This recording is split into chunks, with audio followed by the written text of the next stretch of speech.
तो आओ सुनो। हज़रात मोहतरम, हज़रत मेरे नबी अलैहिस्सलातु वस्सलाम की बारगाह में एक औरत आती है। आने के बाद में नबी की बारगाह में आई, रो रही है, आंखों में आंसू है। हज़रात मोहतरम पसीने में शराबोरती, थरथरा रही थी, जिस्म लरज़ रहा था। नबी की बारगाह में हाजिर होती, हाजिर होने के बाद अर्ज करती है, अल्लाह के नबी अलैहिस्सलातु वस्सलाम, मुझसे कोई गुनाह हो गया है और इतना बड़ा गुनाह हुआ है। मेरे नबी फरमाते, क्या गुनाह हुआ? हालांकि मेरे मुस्तफ़ा जानते हैं, लेकिन हज़रात मोहतरम उम्मत की रहनुमाई के लिए मेरे मुस्तफ़ा अलैहिस्सलातु वस्सलाम पूछ रहे हैं। मेरे नबी फरमाते, औरत बता क्या हुआ है? उसने कहा था, मेरा शौहर दूर घर से बाहर था, मुझसे जिना हो गया है। अल्लाह अकबर। हज़रात मोहतरम अर्ज करती है, उसके बाद उससे जो बच्चा हमल ठहरा और हमल ठहरने के बाद उससे मैंने बच्चा जना, मैंने उस बच्चे को भी कत्ल कर दिया है, ताकि मेरे जिना, मैंने अपने गुनाह को छुपाने के लिए उस बच्चे को भी कत्ल कर दिया, यानी जिना भी किया है और कत्ल भी किया है। अल्लाह अकबर। हज़रात मोहतरम परेशान है, रो रही है, आंखों में आंसू हैं। मेरे मुस्तफ़ा अलैहिस्सलातु वस्सलाम की बारगाह में हाजिर होकर अर्ज करती है, अल्लाह के नबी अलैहिस्सलातु वस्सलाम, ये बताइए कि इसका गुनाह, इस गुनाह का कफ़ारा क्या है,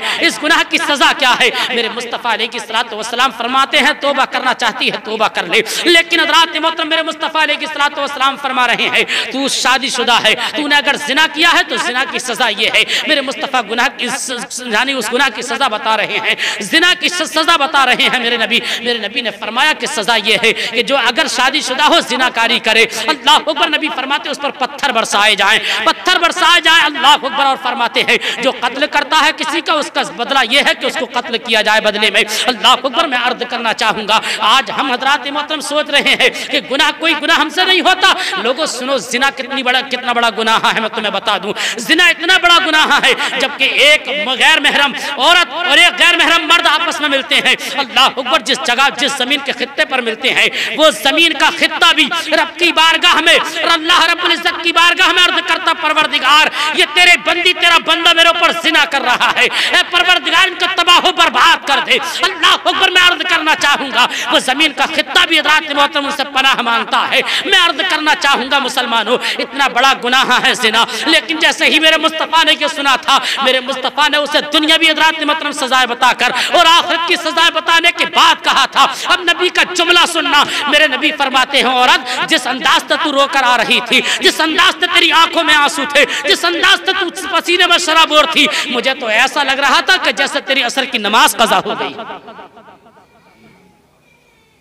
मुझे ऐसा लग रहा था जैसे कि तेरी असर की नमाज कज़ा हो गई है। लोगों, मैं बताना चाहता हूं, यहां से तुम सोचो, जब नबी ने ये फरमाया ना कि मुझे ऐसा लग रहा था जैसे तेरी असर की नमाज कज़ा हो गई, इसलिए घबरा कर आ रही है, अल्लाह अकबर, तो पता चला जिना से भी बड़ा गुनाह नमाज को कज़ा करना, कत्ल से भी बड़ा गुनाह नमाज को कज़ा करना है, नमाज को छोड़ना है, नमाज को तर्क करना है। लेकिन हम नमाज को कोई अहमियत नहीं देते, हम नमाज को पढ़ते ही नहीं। लोगों, आओ और तुम्हें बता दूं, हजरत मूसा अलैहिस्सलातु वस्सलाम की बारगाह में भी एक औरत आई थी और आने के बाद उसने भी अर्ज किया था, अल्लाह के नबी अलैहिस्सलातु वस्सलाम, मुझसे एक गुनाह हो गया, मुझसे जिना हो गया है। अल्लाह अकबर। हज़रात मोहतरम जब इतना सुना तो हजरत मूसा अलैहिस्सलातु वस्सलाम ने फरमाया, ए औरत, जा मेरे घर से निकल जा, कहीं ऐसा ना हो तेरे ऊपर जो अल्लाह का अज़ाब आए, कहीं मेरे घर में भी तेरी नहूसत न फैल जाए, कहीं उस अज़ाब में मेरा घर भी गिरफ्तार न हो जाए। हजरत मूसा अलैहिस्सलातु वस्सलाम ने औरत को निकाला, वो मायूस होकर जैसे ही बाहर निकली, हजरत जिब्रील आ गए। आने के बाद अर्ज करते, अल्लाह के नबी अलैहिस्सलातु वस्सलाम, इस अल्लाह के नबी हजरत मूसा अलैहिस्सलातु वस्सलाम, आप जो है इस औरत से फरमा दें कि ये तौबा कर ले। अल्लाह फरमाता है, वतूबू इलल्लाहि जमीअन अय्युहल मुमिनून लअल्लकुम तुफ्लिहून, ईमान वालों, तुम सब के सब मुकम्मल तौर पर अपने गुनाहों से तौबा करो, ताकि तुम फलाह पाओ, ताकि तुम कामयाबी पाओ, ताकि तुम कामरानी पाओ। हज़रात मोहतरम फरमाया, कह दो इससे तौबा कर ले।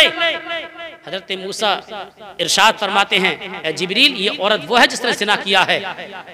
फरमाते हैं, अर्ज करते हैं हजरत जिब्रील, ए मूसा, इसने जिना किया है, लेकिन जो अल्लाह का बंदा, अल्लाह की बंदी नमाज छोड़ते हैं, जो अल्लाह का बंदा नमाज को कज़ा करता, नमाज को तर्क करता है, वो इस औरत से भी ज्यादा बदकार होता है। हजरत मूसा फरमा रहे हैं, हजरत मूसा से हजरत जिब्रील ने अर्ज किया कि जो नमाज को छोड़ता है, इस औरत से भी ज्यादा बदकार होता है। मुझे बताओ कि ये गुनाह नहीं समझते हम इसे? नमाज को कोई अहमियत नहीं देते हम। अगर कोई नमाज के लिए कहा जाए तो कहते हैं, अरे मौलाना तुम्हें क्या पता, तुम क्या जानो, तुम तो बिस्तरों में पड़े रहते हो, तुम तो खाली हो, मस्जिद में पढ़े हो, नमाज पढ़ लो, उनसे पूछो जो कि काम करते हैं। वाह, एक तुम्हें काम दिखाई दे रहा है। मैं कहता हूं लोगों, जिम्मेदारियां सबके ऊपर हैं। क्या तुम क्या समझते हो कि कारी साहब हमारे जो है इनके ऊपर जिम्मेदारी नहीं, ये सैयद साहब है इनके ऊपर जिम्मेदारी नहीं? एक तुम ही अपने घर बार की जिम्मेदारी उठा रहे हो। लोगों, सबके ऊपर जिम्मेदारी है, लेकिन उन जिम्मेदारी से बड़ी जिम्मेदारी यह है कि जब वक्त नमाज का हो तो नमाज अदा कर। तुम्हें नमाज तुम्हारे कारोबार से रोकती नहीं। नमाज तुम्हारे कारोबार को से नहीं रोकती, तुम्हें पैसा कमाने से नमाज नहीं रोकती। बल्कि मैं तो यूं समझता हूं, अगर कोई मजदूर मजदूरी करने जाए और जब नमाज का वक्त हो और वो नमाज पढ़ने के लिए चला जाए तो जो मालिक हो कभी मना नहीं कर सकता। यार मुस्लिम तो मुस्लिम, अगर गैर मुस्लिम के यहाँ भी कोई मजदूरी कर रहा हो और नमाज का वक्त हो जाए, वो कहते मैं नमाज पढ़ने के लिए जा रहा हूँ, मैं समझता हूँ मिंबर रसूल पर कह रहा हूँ कि गैर मुस्लिम भी मना नहीं कर सकता नमाज के लिए। लेकिन हमारी कौम का हाल ये कि मस्जिदों में काम भी करेंगे, मुसलमान मस्जिद में काम भी कर रहे होंगे, नमाज का वक्त होगा, काम ही चल रहा होगा, लेकिन नमाज नहीं पढ़ सकता। यार अल्लाह के घर में रहकर नमाज नहीं पढ़ सकते तो फिर कहाँ नमाज का वक्त मिलेगा? मेरे भाइयों, मेरे अजीजों, मेरे दोस्तों, मैं अर्ज करना चाहता हूँ, नमाजों की पाबंदी करो, नमाज पढ़ो।